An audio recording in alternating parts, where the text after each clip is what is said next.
Hey there, folks. How you doing today? I hope you're having an awesome day. Well, just a quick one today to highlight some yard sale finds. One pretty cool. The rest neat, not so outstanding, but I just want to just do a quick little demonstration of a cleanup, just to show that just because a knife you might see at a yard sale or pawn shop somewhere looks really bad, necessarily doesn't mean it's not salvageable and still can't be a great knife. So let's get into it. So first off, we'll go right to the cool find. That's this fella right here. And all four items here, $2 each.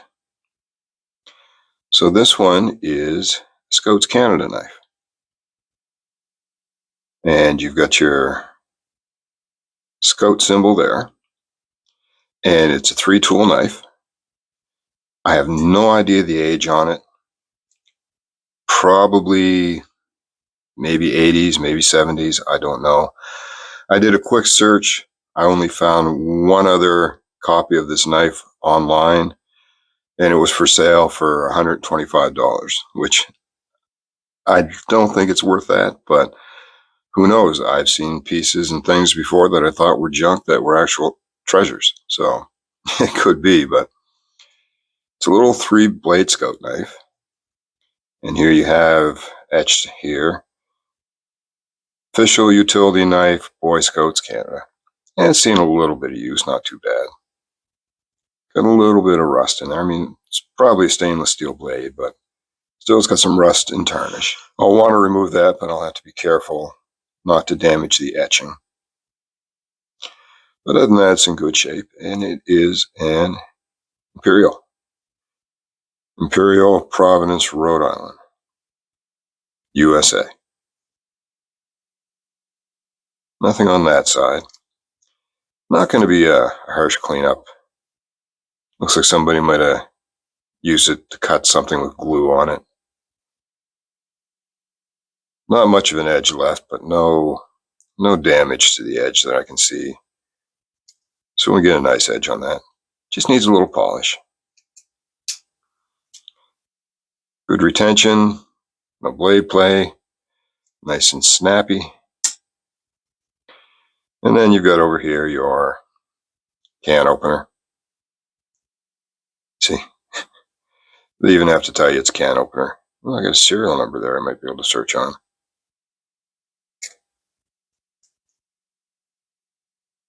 Again, still nice and snappy, good retention. And your flathead and your bottle opener. Still has the original bail.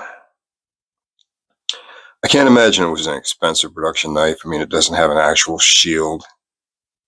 The shield is just printed on the cover. And it's your tab over construction. But still pretty cool.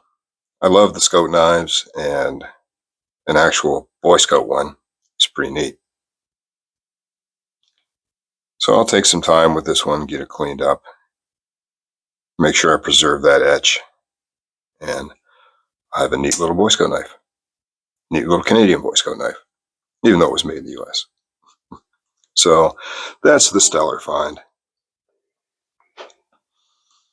Then we just got one of these cheap multi-tools, Bushline Outdoors. You got your wire cutter, pliers, Phillips on the back. We've got pair of scissors. They still work. The spring's a little dead, but still work. And you've got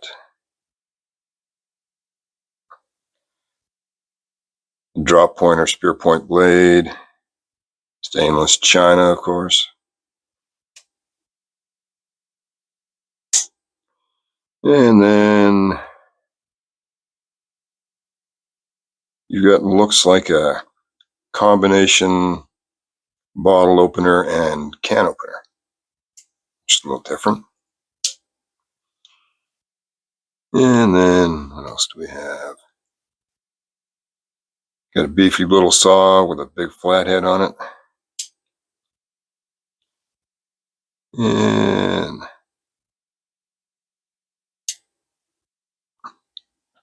got a little, I guess, flathead or pick or pry maybe. Only opens that far. And then do we have anything else? We got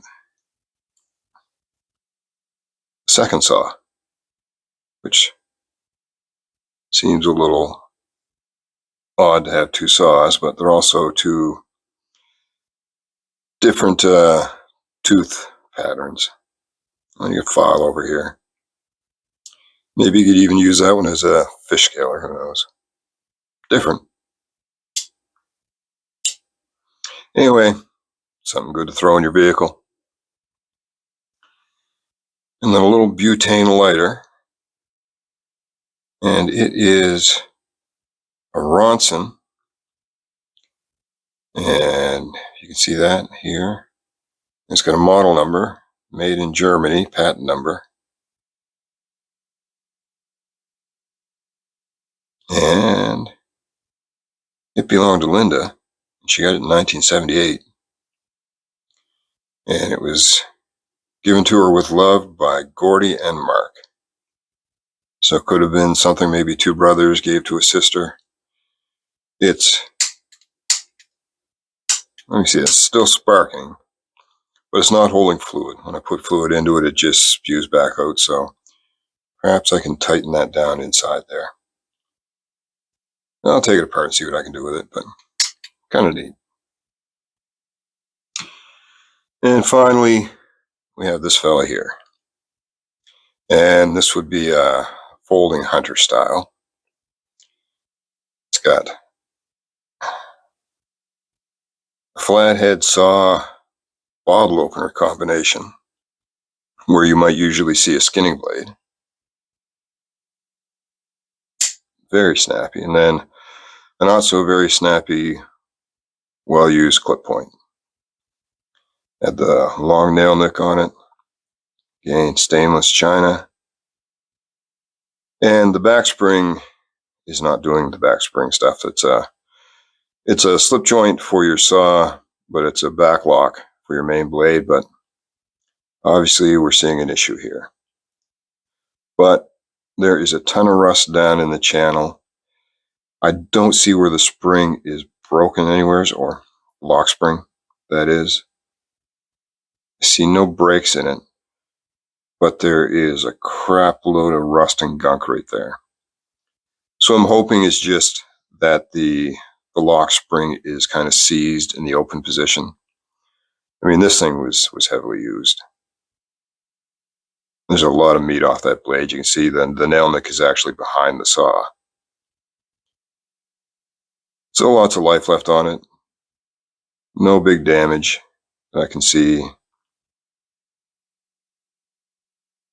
Needs somebody was a very bad sharpener. But I picked it up because it was interesting with that odd secondary blade, and I wanted to see if I could fix the spring up. Now, the point I wanted to make. You can see a lot of nasty corrosion on the knife. Well, here's one side I cleaned up. And that was just 5 minutes. So I thought we'd clean up this side here just to show you that really a dirty, nasty looking knife like this is still very salvageable. So let's get into that. Okay, so first off, we're just going to take a little bit of this Never Dull.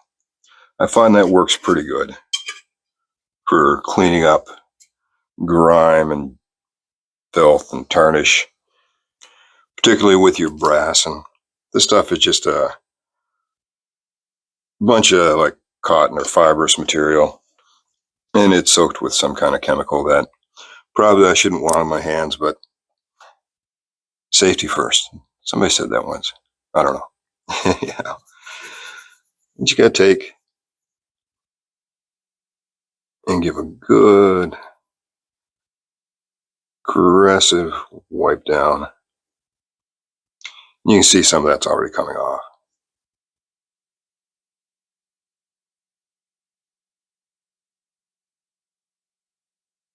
And this is just something you can do sitting in front of your TV.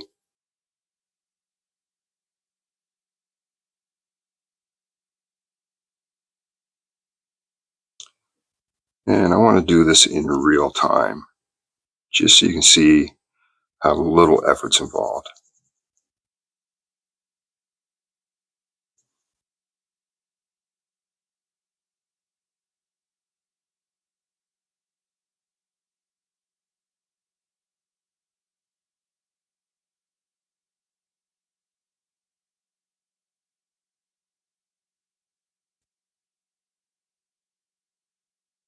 Just takes a little elbow grease.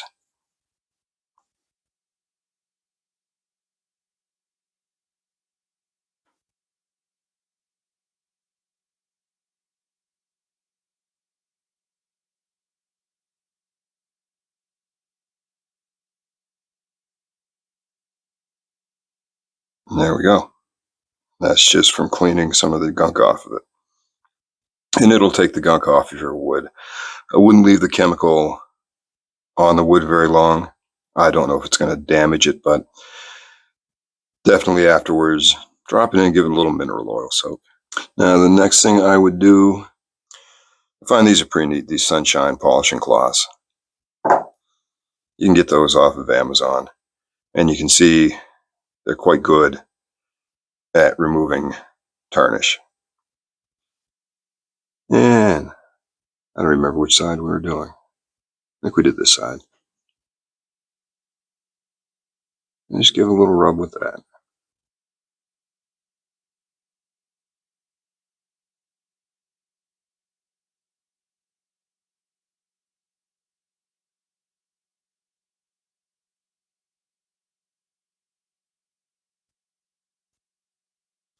And there you go, nice shiny polish. Now any dings and scratches, you can take some very fine sandpaper if you want, try and sand those out, but the more you do that, you might, it's up to you. If they're really banged up, I'll do that. If it's just some light scratches, I don't worry about it too much, but as you can see, it really doesn't take a lot of effort to clean something like that up. Now this knife here, there's a whole lot more issues with it that have to be addressed, but I just wanted to show you that just because a knife looks a little nasty doesn't mean it's not salvageable. And you pick something up for $2, you know, a little elbow grease, and you got yourself a good knife. So that's all I wanted to do, just show you that just because, you find something at a yard sale or in your father's or your grandfather's garage or an old tackle box or something like that, just a little bit of elbow grease and you can bring it back looking almost like new. A few other issues to deal with on this guy, but that's why I picked it up, because I wanted to see if I could deal with those issues. I really think it's just the back spring is seized with all that gunk and rust in there. But we'll find out. So anyways, hope you enjoyed that quick little video. I was quite happy to find this little guy. It's not a high-end knife, but I love the little scout knives, and Imperials are nice knives, collectible knives. And it's just cool to have one with that official utility knife, Boy Scouts of Canada. That's a good one for the collection. And it'll clean up real nice. Anyway, folks, that's it for today. Hope you enjoyed. And remember, just because a knife looks like it's had a hard life doesn't mean it's not still a good knife. And you can't just put a little elbow grease into it and bring it back to life and make it something you or somebody else can use and benefit from. And that's it. You all have an awesome day. And if the weather's nice where you are, which is raining here today, so I'll be working on some knives. But if it's not where you are, get out and spend some time in the woods. It's a great place to relax and just have a mental reset.